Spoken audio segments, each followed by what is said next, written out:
wish I could start the podcast in a better way and with a poetic intro, but sadly, I think a sigh just seems to sum up where Norwich City are in the Premier League at the moment. Welcome to this week's PinkUn.com Norwich City podcast in association with Future Radio. I'm not David Freezer, I'm standing in for him this week, Connor Southwell, joined by Paddy, Davitt and Adam Harvey. Come in, close the door, welcome to what hopefully will be a cathartic session of Norwich City reflection after Sunday's game. I mean, we're actually recording this on Tuesday morning, so 48 hours after that game finished. We felt it would probably be better to let some time go in between since that result because of the emotion that people were feeling, and obviously the disappointment that people will be feeling as well, because that result all but confirms Norwich City's fate. Barring some kind of miracle, it does look like it will be Championship football for the Canaries and for Dean Smith next season. And that is really where we start our debate after a 2-1 defeat to Leeds United. Paddy, I mean, the first question really,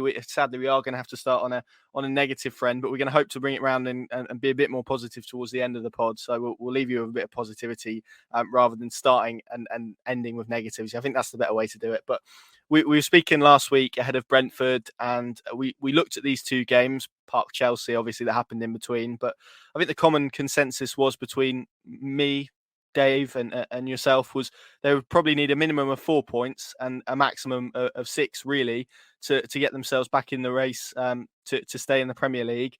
They've lost both of those games. They're heading back to the Championship. I mean, it's so disappointing, isn't it, from a Norwich City perspective? Yeah, absolutely, Connor. That side probably does encapsulate anything that we could come out with in terms of words to underline the mood. Really, it's just depressingly familiar. And when you know that the games are running out and you have Brentford, the Chelsea one got squeezed in between Brentford and Leeds, but you've got Brentford and then you've got Leeds, two teams who just hovering above, but if Norwich had won both those games, firmly bring those two back into it, and then irrespective of losing the Chelsea game, the rearranged Chelsea game, but you then go into this break period, but bullish, full of belief, momentum is starting to sort of build on and off the pitch, and then it's Brighton, April the 2nd, start of the home straight, bring it on, and sadly, all of that is a distant memory now, because the reality is now they're barring something akin to what Craig Shakespeare, the assistant to Dean Smith, was involved with Leicester in 2015, which was winning 6 of the last 8 at Leicester to stay up in the greatest of great escapes. I think you would have to argue in the Premier League era, in recent times anyway. Barring that, they're down, they're in the Championship, and that poses a whole new, different set of questions and challenges. So, yeah, just to bring it back to, as you rightly said, pre-Brentford, a lot of the things we did, a lot of the debates and analysis. Yeah, I remember distinctly, you're right, I said 4 points was the minimum, but really 6 out of the 9, if we throw Chelsea into the mix as well, that were available. That was probably the territory they needed to be in. Now, to take no points, to really perform as poorly as they did against Brentford, calamitous in many respects. And then, essentially, as Dean Smith was happy to admit after the Leeds game, only really turned up for a half against Chelsea and a half against Leeds. And unsurprisingly, that's nowhere near good enough in the Premier League, whether you're playing a team towards the top in Chelsea or even a team who are, in free fall, 6 straight defeats in the Premier League. Marcelo Bielsa paid with his job. A new manager had come in and started off with 2 defeats. Surely the wind was there for Norwich to grasp the opportunity, and to be as poor as they were in the first half, where, let's get it straight, they were 1-0 down at the break. It could have been 3 or 4. They could have been out of sight. And what unfolded in the second half may have been purely academic. But even then, for all of those things to claw themselves back into the game in the 91st, 92nd minute, and then to concede the goal they did for Leeds' winner, that just, it's farcical, really. It casts those players, maybe even the coaches as well, in a very unfavourable light, because I think we can now start to shift some of the focus towards Dean Smith. He came in November. It's now March. He's had a fair proportion of games to work with this group of players. Yes, players inherited, not players that he would have maybe chosen in many respects, but he needs to be scrutinised, these players need to do, and increasingly what didn't happen maybe off the pitch as well, if we go back to last summer in the recruitment. So not a great place to be if you're associated with Norwich at the moment, but we've been here before, and as a result, that on the horizon there is the potential for brighter days ahead, and sadly that looks like it's going to be in the Championship. So there's no getting away from it, nowhere near good enough, lack of quality, and as I say, in certainly the first half against Chelsea and the first half against Leeds, a lack of belief, lack of application, maybe a sense that, and Dean Smith touched on this as well after Leeds, for some of his players, those games were too big, and Brentford, let's throw that in as well, that the magnitude of the games and what was at stake, where you want players to step forward and step up, one or two, probably more than one or two actually, if we're being harsh, actually went the other way and retreated, and not a good look for Norwich City, and major work ahead, I think, as we move forward beyond what looks like another relegation. Yeah, absolutely. And it's interesting kind of the way we start this conversation and looking back on what was, I think we all said, and what fans will have been saying as well, a fairly decisive week, because at various points over the last 7 days, we were talking about, well, if Norwich win here, they could pull X team 3 points closer to them. It could reduce the gap by this much. And actually, they end it sitting bottom of the Premier League, as the Premier League table tends to look when Norwich City are in it, certainly in recent seasons. Leeds United now 16th, 9 points ahead of them. Brentford on 30 points, even way beyond Norwich City now. That's the gap to 16th. Adam, it's hard to conjure up any sort of argument beyond one maybe based on miracle of how Norwich City get themselves out of the predicament they're in. It's Championship football again next season. It will be Championship football again next season. To bring this round to the fans, there's clearly been a lot of discontent around performances, around defeats, around how this season has unfolded. Do you get the sense that this is a real turning point? Do you get the sense that fans are turning, not just on the squad of players, but also those in positions of power? I mean, there was a banner in the away end after the game. I think it said no ambition and no fight. And it does seem like a lot of supporters are beginning to feel real anger with the position that Norwich City are in the Premier League. Yeah, you've only got to go on social media and put hashtag NCFC into Twitter, and I think you can pick up the vibe amongst fans straight away. I think it's the fact that it's another season that Norwich are at Premiership level and they haven't really competed. I think the argument in terms of the top hierarchy is a little bit redundant in the fact that Norwich did spend money in the summer. I think obviously the major flaw in the reason where they are is down to the recruitment. The players they've brought in simply aren't up to Premier League standard. I mean, Christoph Zolis is a prime example. I mean, in the future, 2-3 years down the line, he might be a Premiership player, but at this right minute in time, he isn't that. Same for Josh Sargent.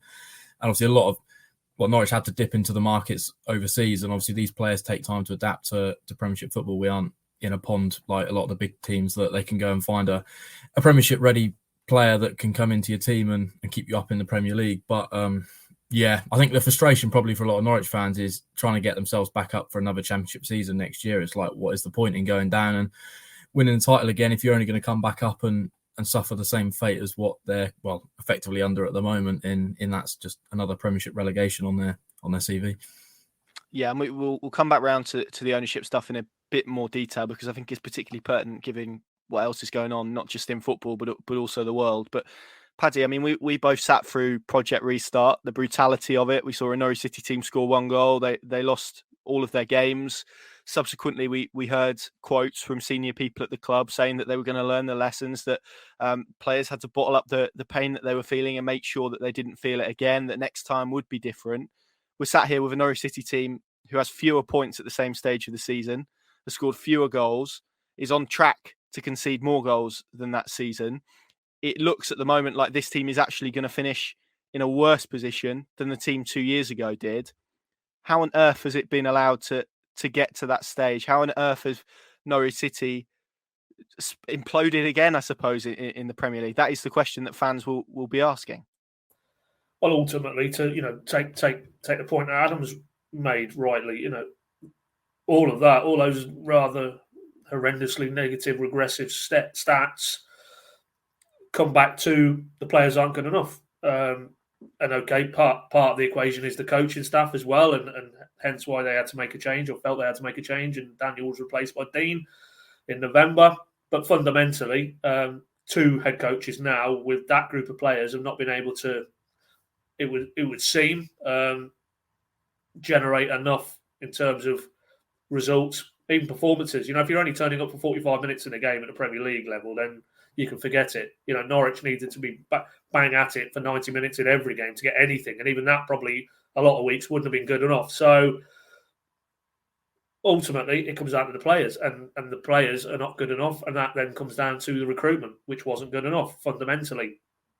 And the margins, what I would say, I would caveat that it may well end up, you're talking about points gaps to Brentford and even Leeds now, there's a 9-point gap. But, it might look, when the dust settles come sort of the end of May and Tottenham, the final home game, that in terms of points differentials, they have been well off it. And this may well be because this Premier League feels maybe in terms of the quality of the teams at the bottom, maybe more inferior to the Project Restart Premier League that Norwich inhabited 2 seasons ago. Because I don't think, there's games where the margins were not that wide and that, only needed maybe 2 or 3 games to be turned. And we're talking about, we're on the cusp of another international break. Norwich went into the previous one outside the bottom 3.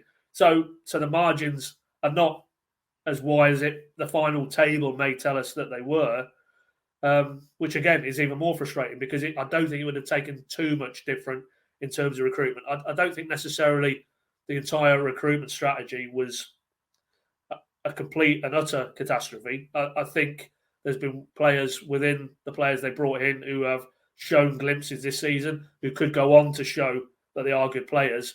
But overall, clearly, the recruitment hasn't improved. I don't think the team who came out of the Championship last season, most fans would probably agree it's actually weakened what they came out of that division with, given, they essentially lost their 2 best players, Skip going back to Tottenham and Emi Buendia going on to Aston Villa. They haven't replaced those 2. And as a result, this now quite clearly is an inferior squad to the team that came back out of the Championship. So where does the blame lie? The blame lies with the recruitment, ultimately. But that isn't to excuse what Daniel Farke didn't do or maybe what Dean Smith isn't doing now.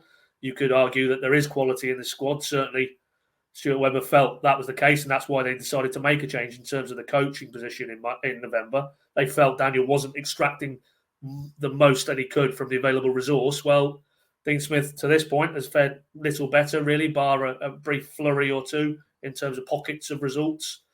So you do have to really finally arrive at the only conclusion you can do, which was fundamentally the raw material isn't good enough. There isn't enough depth. There is quality, but there isn't enough depth. There's too many gaps in terms of certain areas of the team. It feels like we've spent the whole season, I've just mentioned him there, talking about central midfield and almost trying to find an Ollie Skip replacement. Well, in the last 2 games, Dean Smith has had to make a change at half-time against Chelsea and Leeds to his central midfield. What does that tell you? That tells you, fundamentally, the resource that he's got available in the centre of the park is nowhere near good enough. And to draw a parallel with 2 seasons ago, it was nowhere near good enough 2 seasons ago. And you hoped, as you said, Connor, that lessons would have been learned. Well, they haven't, ultimately. And that's why I think Stuart Webber will be having to take quite a fair bit of flack if it is, as it looks, an inevitable return to the Championship. But, I would counter, as you said, there was a banner in the way, no ambition. Well, they spent 50 million, committed to 50 million with add-ons and potential add-ons. That could rise as high as 70 million. They were, as Stuart Webber himself told us, pre-Leeds home game, the 11th biggest spenders across the whole of Europe last summer. There was no lack of money spent, even within Norwich's self-financing model. They spent money, big money for Norwich. They just didn't spend it wisely enough. Not for this season, not for the here, not for the now, not to, as we all hoped, was the main objective, which was to finish 17th or higher. They look a long way short of that. And as a result, in this cycle, the recruitment has failed, clearly. Yeah, and that is ultimately where we end up, isn't it? With any kind of faction of this debate that we really delve into, it comes back to that area is not good enough, that area is not good enough, and we can sit here and talk about those things individually, but really, there's not a huge amount of point when the conclusion you reach is the same every time. All I would say on the recruitment, I suppose, is that irrespective of maybe what it will be in a few years, Norwich City fans were told by people in senior positions that this year would be different. These would be players that would be able to adapt to the Premier League quicker. That obviously hasn't happened. And as you said, I'm sure Stuart Webber in particular will be maybe the one who has to come out and face the music to an extent. And worth noting as well, we have asked and will continue to ask to speak to him. Of course, I doubt there's really much he can say until Norwich City are officially relegated, because if that miracle did happen, he may look somewhat silly after that. But we will keep asking. I think that's a point worth making at this stage. Adam, for all the talk about Dean Smith and maybe where he falls into this in terms of blame, because inevitably that's what happens when a football season goes wrong. People look to certain people to point the finger and to issue blame and to say it was his fault, it was their fault, it was her fault, whatever. Whether that's right or whether that's wrong, where does Dean Smith come into it? Because as Paddy said earlier, he's had enough of the season. He only came in with 11 games played, albeit Norwich City were already in a pretty precarious situation. Can he be completely exonerated from what's happened since then? Does he have to take a portion of the blame as well? Where do you feel the kind of debate is around Dean Smith and his role on how this season has unfolded for Norwich City? I think the difficulty with trying to lay blame at Dean Smith's door is the fact that he's inherited a squad that was Daniel Farke's come January. Obviously, there was no finances available for him to add to the squad or make changes that he may deem fit to try and survive, or at least try and build a squad that was competitive towards the end of the season. And I think one thing you could say with Dean Smith is he's not been afraid to change it up. I think Daniel Farke was often blamed for the fact he was quite stubborn, in the sense that it was the same formation every week. And people said, tactically, he's not up to Premier League standard. I think you can say that Dean Smith tactically, probably at times this season, has been up to it. I think, you look at the games against like Everton and Watford, Southampton, there's been a few of them where I think, it has just been those sort of tactical changes that he's maybe made at different points in the game. I think even Chelsea, last week, obviously bringing on Rashica at half time, he had a big impact in the second half. Obviously, Norwich are playing against the European and world champions, so it's going to be difficult to overturn a 2-0 deficit at half time. But I think, those changes he's making at half time, and he's being proactive in the way he's managing. But yeah, he's obviously not completely out of blame. At the end of the day, Norwich should be going to Leeds and games against Brentford at home and at least being competitive and those first half performances particularly, but really over the course of the whole 90 in both of those games, Norwich weren't up to standard. And at the end of the day, he's the man in charge. He's the one who's putting the players on the pitch and giving them instructions during the week on the training pitch. And ultimately, the players aren't doing that on the pitch on the actual match day where or can. So I don't think you can completely rule him out, but at the same time, I think it's difficult because at the end of the day, he wasn't here at the start of the season, and he didn't make the decisions on recruitment that I think really is where majority of the blame for this season needs to lie. Yeah, where do you stand on this, Pad? Because it's a difficult one around Smith, isn't it? Because as Adam correctly says there, it's not his squad. He hasn't signed a single player. But by the same token, he kind of, it's that old phrase, he knew what he was walking into. I'm sure he would have been made aware of maybe the plans or lack of for January. He came in, he felt this squad was good enough. He felt he could get a tune out of it. That clearly hasn't happened beyond maybe his first game in charge and the run of games that followed when Norwich picked up a few points against Wolves, Newcastle, and also that January spell. Beyond that, it's been a little.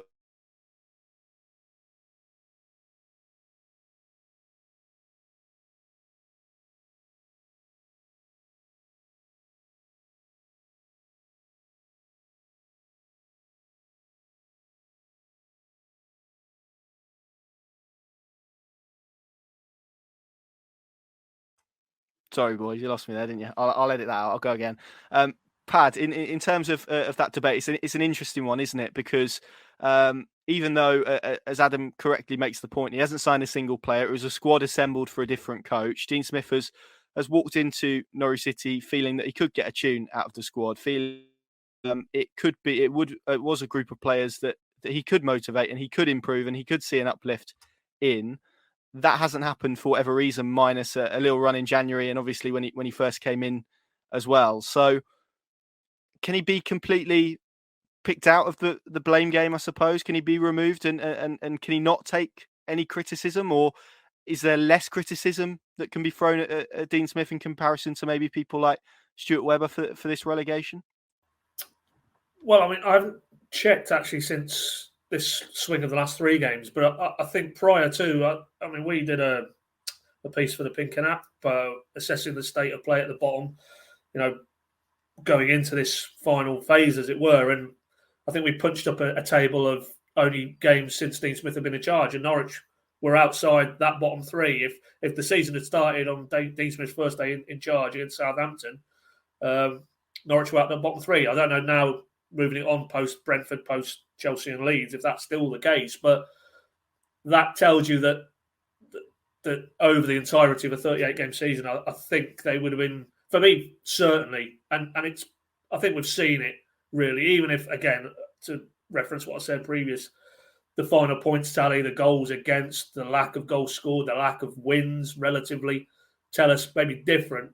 They do, I think, look more competitive over the entire piece since Dean Smith came in than he did prior to with Daniel Farke, where they were so far off the pace.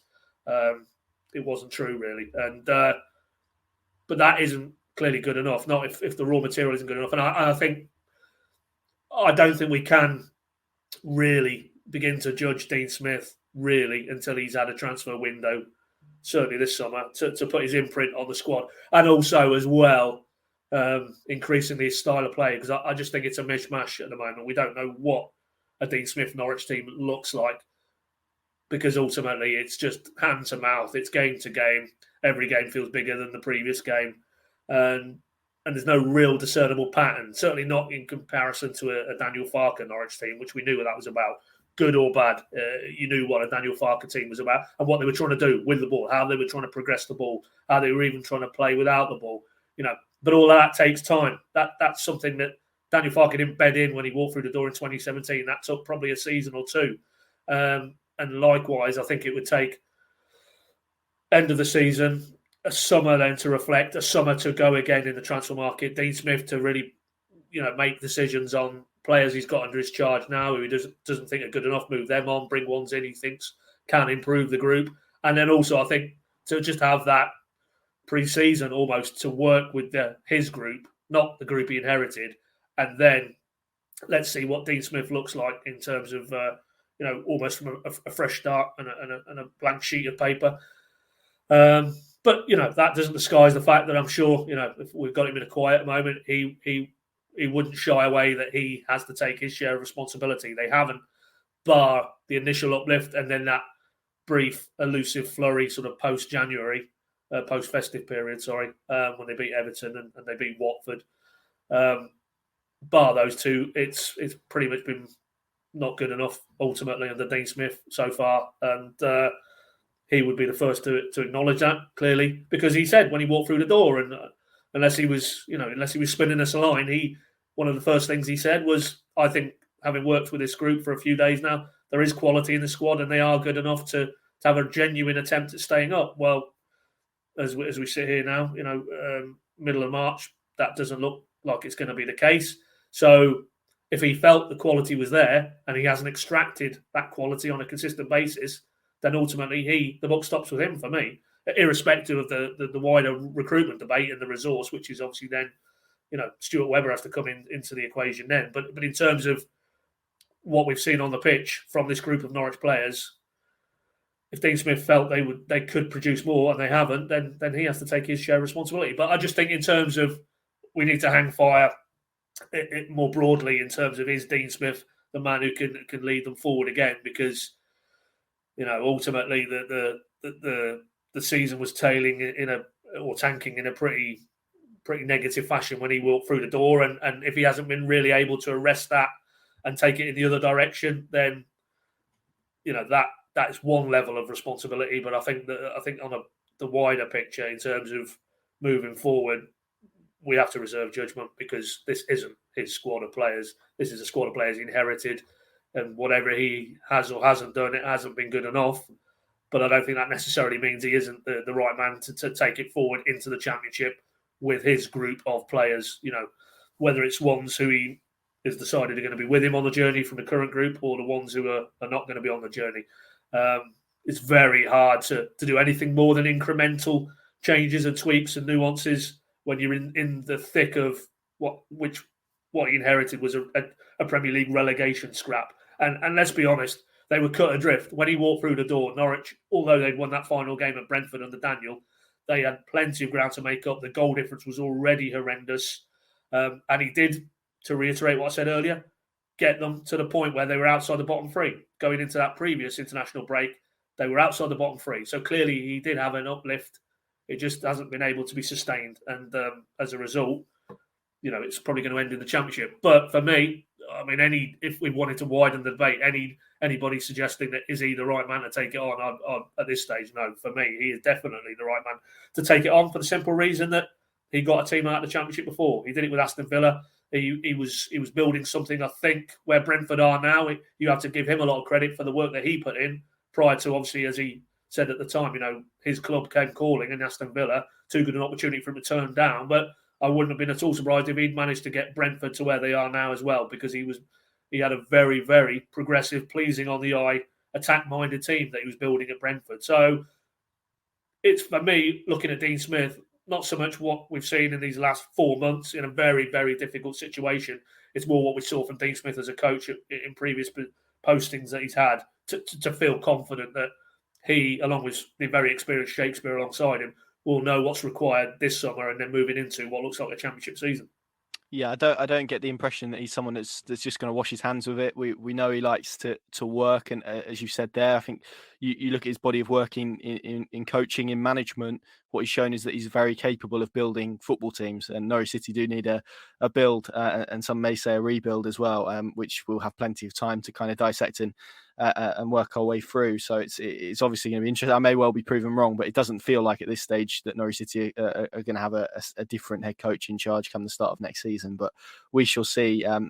Just how that may depend on just how damaging the end of this season it actually will turn out to be. But Adam, if we touch upon the Leeds game slightly, and we can kind of park the first half, because I think there's not much more to say about that other than it wasn't good enough and it could have been a lot significantly worse for Norwich City. But there were signs of life, I felt, particularly in the last 20 minutes, where they did make a real game of it. They equalised through Kenny McLean, but the fact they conceded a goal deep into stoppage time, 3 minutes after they'd netted what could have been I don't know if it would have been an important equaliser or if it would have delayed the inevitable, to be frank, but certainly an equaliser that would have seen them extract something from the game. To lose it really kind of sums up all of the debate that we've had around Norwich City's quality level maybe not being where it needs to be in the Premier League. Yeah, I think that pretty much just encapsulated the whole season so far, that sort of last 5-10 minutes where there's been periods of hope, and inevitably Norwich City have often been on the wrong side of a result. And as you said, there was moments of here and there where it looked quite positive. I thought John Rowe again came on and influenced the game. Obviously hit the crossbar, very unlucky not to score. Obviously Milot Rashica, VAR again involved, probably the right decision in the end, but again, sort of creating a few issues here and there.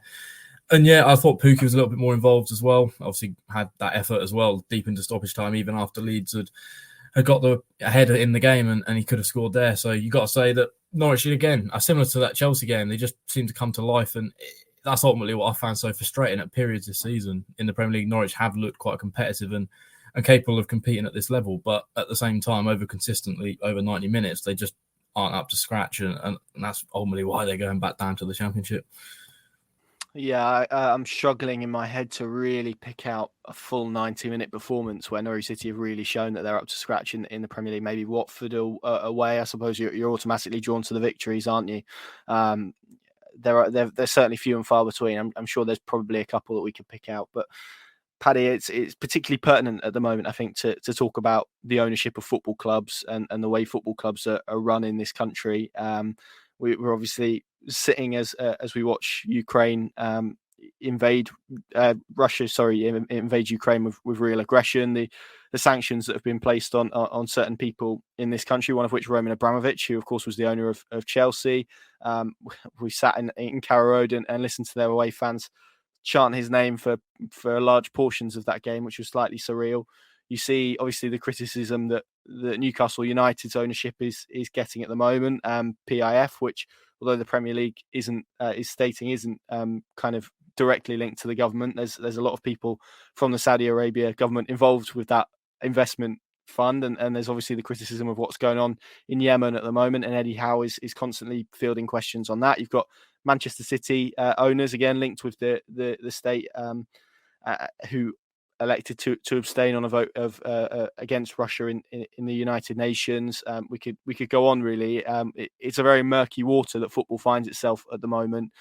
There is, as Adam has said, you look on social media, and that really is because of the world that we live in. The only way to gauge how Norwich City fans are feeling at the moment, and certainly there's a portion on there who are unhappy with the way the club is run, and the fact that, as we said, we spoke about the banner that was in the away end. This idea of no ambition, which to me, when used in a footballing context, ambition means money, right? So we're talking about a lack of finance, and there is the criticism that Norwich City's self-funding model isn't enough to stay in this league when you're having to compete against states, essentially, which is what they are. So what do you kind of make of the fact that, given the context that I've just described and the situation that we're in, that Norwich City's ownership and Norwich City's ownership model is being scrutinised by some sections of supporters? Because I think to many people from the outside, I recognise it won't feel like this for many Norwich fans, but from the outside, they'll be looking at Norwich City as a self-funding football club, good attendances, good academy, good training facilities, not in any debt compared to maybe some of the other teams who could come down this season, and feel that maybe some of that criticism by their own supporters is maybe a little bit wide of the mark. Do you sympathise with Norwich City supporters? Do you think it's just frustration of their Premier League existence, I suppose? Yeah, it's absolutely frustration, but fans want answers, don't they? They would, as you rightly said, when it's framed that no, it'll be different this time around by people inside the club, that we've learned, we've spent money, and I accept about the limitations of Norwich's ownership in terms of their purse, the depth of the purse with some of these other actors you mentioned there, Connor. But they still, across the whole of Europe last summer, spent significant sums of money. So that doesn't wash for me, that aspect of it, in terms of Norwich showed no ambition financially. They did show ambition. They've just got it wrong. Fundamentally, they've got it wrong. And, I don't have any personal hard or fast feelings on whether Norwich should remain a self-funded model, or whether Delia and Michael should be the majority shareholders, or they should go in a different direction, because that's for supporters whose club it is to express their opinions. But ultimately, with so much uncertainty around ownership in football at the moment at the top end of the English game, and not just the top end, look at what's happened at Derby. That's a shambles. Bury going out of existence, even lower down the pecking order. And none of these things I say to suggest, we must stick with Delia and Michael and unfashionable Norwich and spending only what they earn kind of thing, as if that's a lack of ambition. But certainly there's a certainty and there's a reassuring familiarity in what are very, very volatile times for, the world in general, but just in the much narrower and far less significant focus that is football.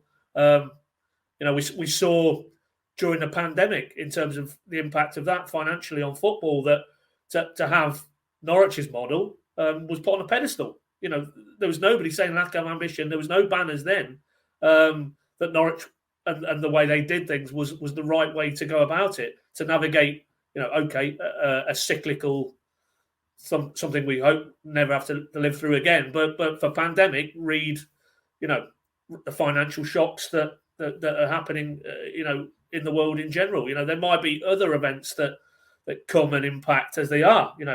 War in Eastern Europe, that is now fundamentally, mainly through the prism of what's happened with Chelsea and their ownership and the sanctions, but the ripple effects will be felt across the Premier League, across football in general in this country, as they will in every other sporting environment and every other part of society. So I don't see why to turn it around. Why a solvent club? Why a club who spend and live within their means? A club who've spent 12 million on developing their training facilities, who are still looking at the feasibility of expanding Carrow Road if the finances can be put in place down the line. all of those things to me do sound like ambitious, do sound like progressive elements, and do feel like a direction of travel where if you're a Norwich fan, your club will be here in the mid and the longer term, and that club will be around. Other clubs might not be. So, I don't want to say be careful what you wish for, but the grass isn't necessarily greener, and it isn't about let's pluck one of these mythical investors who's just sat there with a wad of cash willing to plough it into Norwich, and we'll do it in a way that is maybe the Leicester ownership approach, that as opposed to maybe, I don't know, I don't want to get myself in trouble, but the other clubs where they've wanted to change kit or change the name of the club or rebrand this or rebrand that. There's no magic solution to the ownership debate for me, and it'd be naive to think that there is, that Delia and Michael can step aside and suddenly will come somebody on a white charger, and it'll be everything that Norwich fans who want those changes would dream of, because there's no guarantees that would be the case, because there's plenty of examples. For as much as you could put a Leicester City on a pedestal, we could put plenty of other clubs up against that it hasn't worked with ownership, either domestic or foreign. The nationality for me is probably a bit of a red herring in this debate. But I just think where football is in general, where society is in general, would you rather know that your club's in safe hands, or would you rather want to roll the dice because you feel that is the path to Premier League longevity? Well, I've got news for you. Burnley could come down with Norwich quite conceivably this season. How many years have they been in the Premier League? How many seasons of Premier League revenue have they had? And it might still not be enough, as it hasn't been for many other clubs who were established. Stoke, look where Stoke are now, ailing at the wrong end of the Championship after a decade. And they have, if you want to talk wealth, they have, the head of the Bet365 Goliath. So there's no issue with the finances that Stoke have got to put on the table. Yet that, as a single factor, has not prevented Stoke from tumbling out of the Premier League and now looking like they're set for another season or two at Championship level, maybe even worse. So no guarantees whatsoever. But that isn't me saying, we must stick with Delia and Michael, and that's the only way to go, and the self-funding model is the only way to go, because it's a far more nuanced debate than that. But, I also do not see that suddenly them walking off into the sunset this summer and some, as I say, investor who yet is to emerge coming over the horizon is necessarily the path to Norwich becoming a Premier League staple, as opposed to a bit of an occasional visitor at present. So I guess it ultimately boils down to, and I'm not a Norwich fan, so it's not for me to decide. But as a Norwich fan, each and every single Norwich fan, ask yourself the question: what do you want? What do you value? Do you value a club who are sustainable and rooted in the community, and think about where they're going to be in not just next season or not just the next 90 minutes and 3 points, but where they're going to be in years to come and decades to come and generations of Norwich fans to come? Or do you want something else? Do you want to chase whatever that dream is, whatever the dream would be for Norwich City in the Premier League? Because it's not going to be winning the title. It's not going to be where they were in 92, 93, that era, and competing for the Premier League. Forget it. Never going to happen again. Leicester was probably a once in a, well, don't even know, but we'll never. I don't think we'll ever see that again.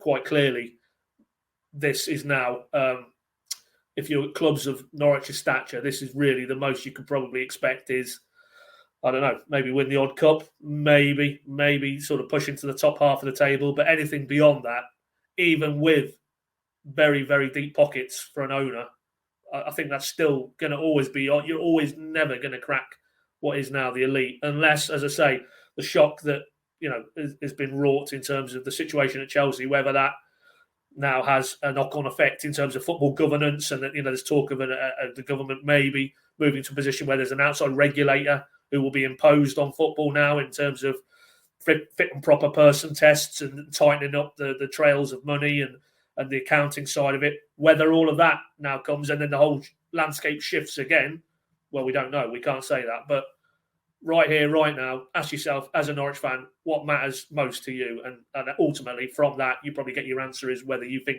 this current ownership and this current ownership model is for you or not.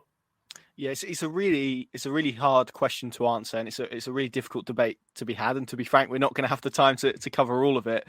And it does often. I think it is interesting in terms of the way you've framed it there. And I know Norwich City aren't your club, but I'm going to bounce it back to you because I think Coventry are maybe a good example of how ownership can go wrong. It's stabilised a little bit now, but obviously you've seen your football team play their football matches in Northampton, in Birmingham.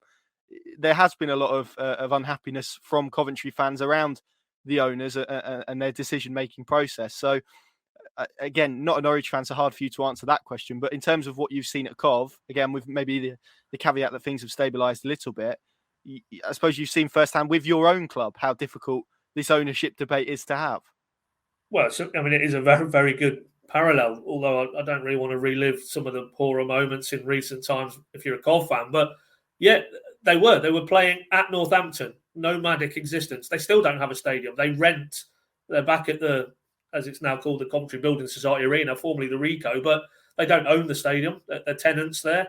There's issues around that in terms of match day income and revenue and the restrictions and limitations they've got because they don't own, the property essentially. But that's as bad as it could get and worse. They were in League Two.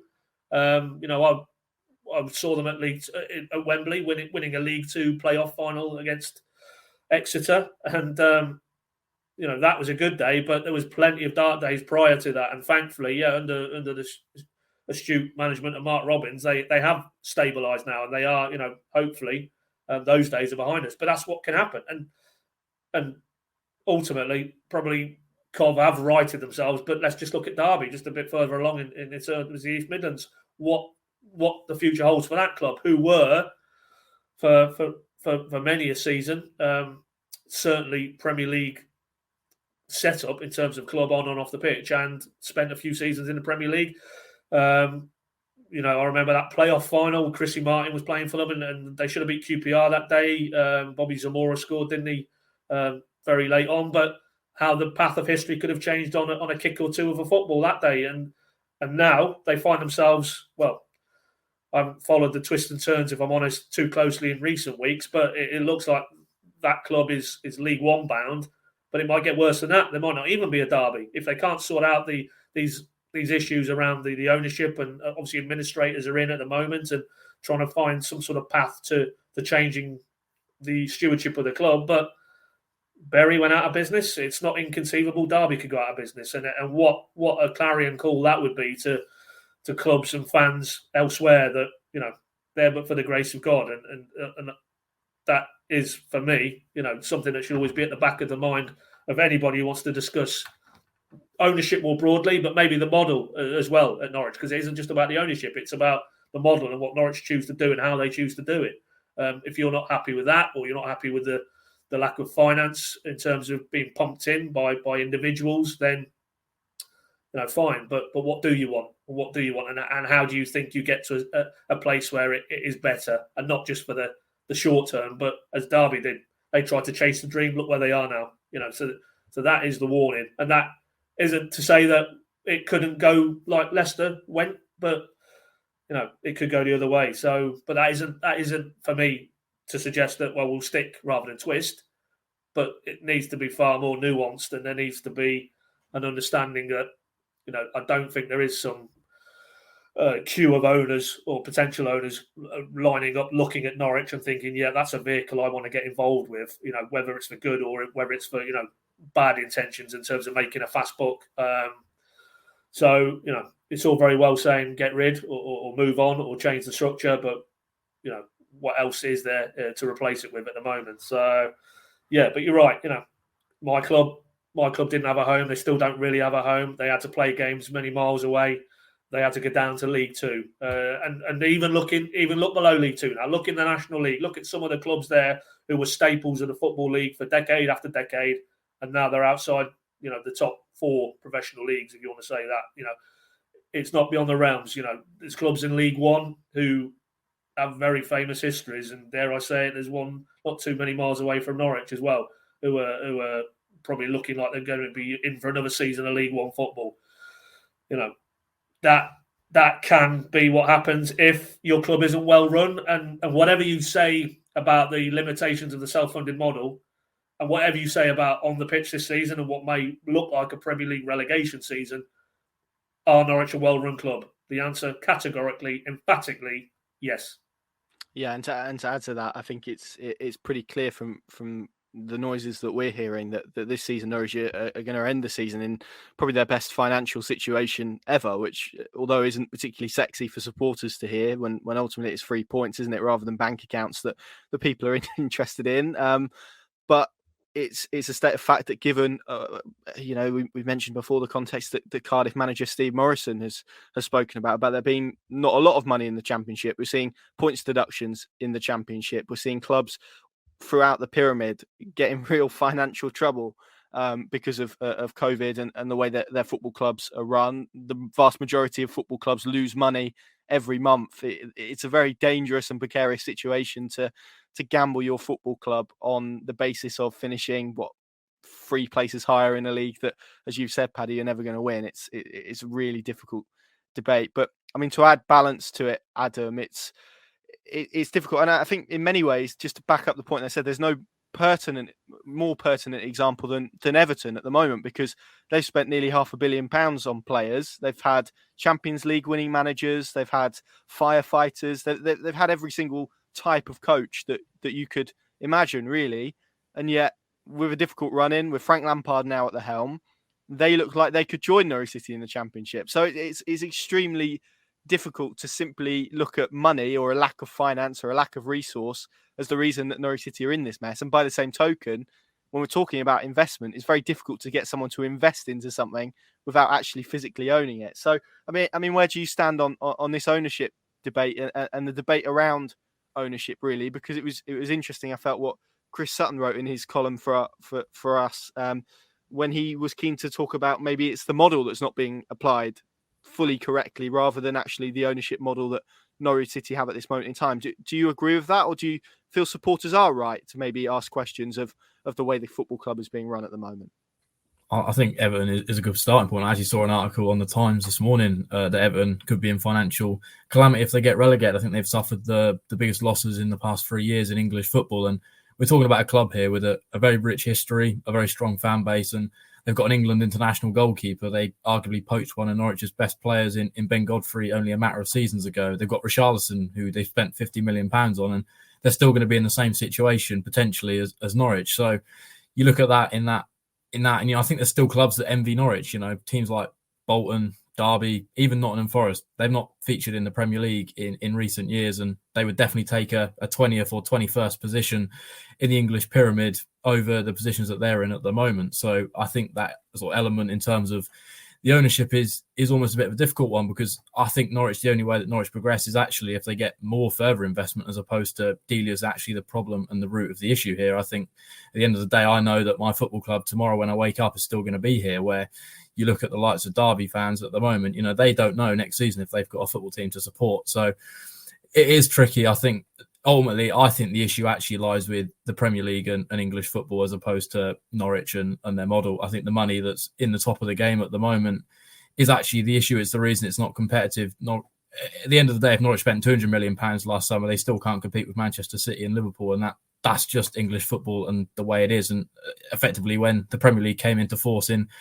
1992-93, that was ultimately the route that the English football changed. And that moment, teams like Ipswich that have won titles in the past, and those other teams like Nottingham Forest that have got big histories, that's why they are now Championship League One teams, because the money that's got these ownership and the money that's in the top of the game is ultimately where teams strive to get. Derby have obviously chucked money at trying to get to the Premier League and failed to get there. Norwich have done it their own way, got there, and are going to be in a position next season where they will be able to effectively go and get players that other teams in the Championship will want. And actually, financially, they'll be in a better position. If they can sell a few assets in the summer, maybe a Max Aarons, they're still going to turn in a decent amount of revenue and they're going to have money to spend. And you'd expect Norwich to still be in that top 6 bracket next season in the Championship, where, I'd take that every day of the week over not having a football club. So I think it is a difficult one. Obviously, I want to see Norwich, progress, and whether that be in a Premiership, try and stabilise there and maybe try and win a domestic trophy or fight for European places. Obviously, I want that, but I think at the end of the day, the most important thing is that I want my children to grow up and support Norwich City. And at the end of the day, at least I know my team's going to be here tomorrow.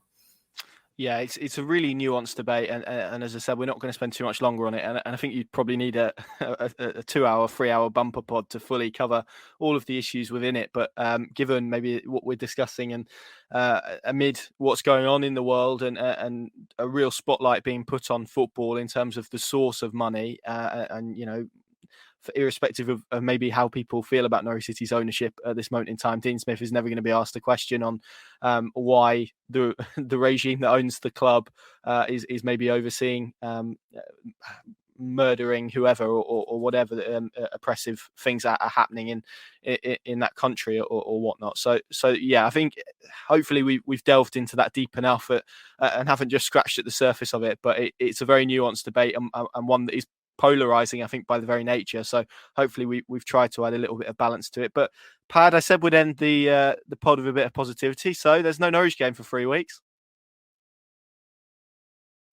Yeah, I wasn't stunned silence. I was on mute there, Connor. But yeah, funnily enough,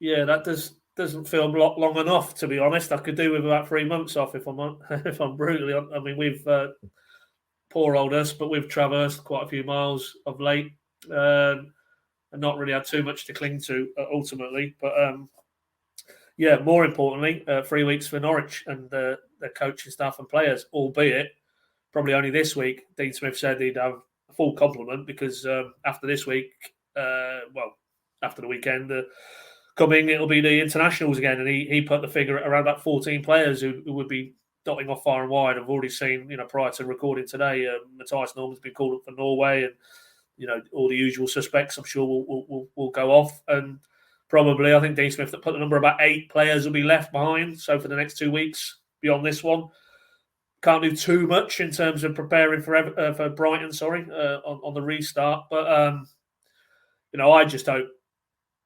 Of course, I mean, Dean Smith himself said after Leeds, there'll be no white flag. We have 27 points to play for. It's still possible that the impossible can come to pass. It looks increasingly unlikely, you have to say. But publicly, if that is the messaging, understandable. But privately, I'd just like to think a 3-week pause almost allows him and Shakespeare and Webber and maybe Adams just to get around the table, out of the incessant pressure of preparing for a game of football and trying to win a game of football, and just start to set the wheels in motion for the summer, or maybe accelerate, because I'm sure those conversations maybe took place in January, maybe even took place when they were trying to entice Dean to come to the club, about what it looks like in terms of if they stay up and if they don't stay up. And it looks like the second of those scenarios is now the one they need to plan for. So I would hope that they can really start putting some groundwork in place, because they will need to be very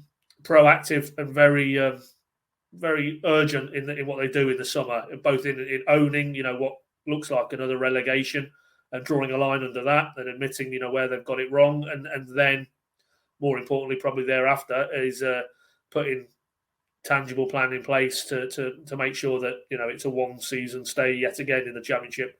And then we can have these debates again about, can Norwich bridge the divide this time next summer? But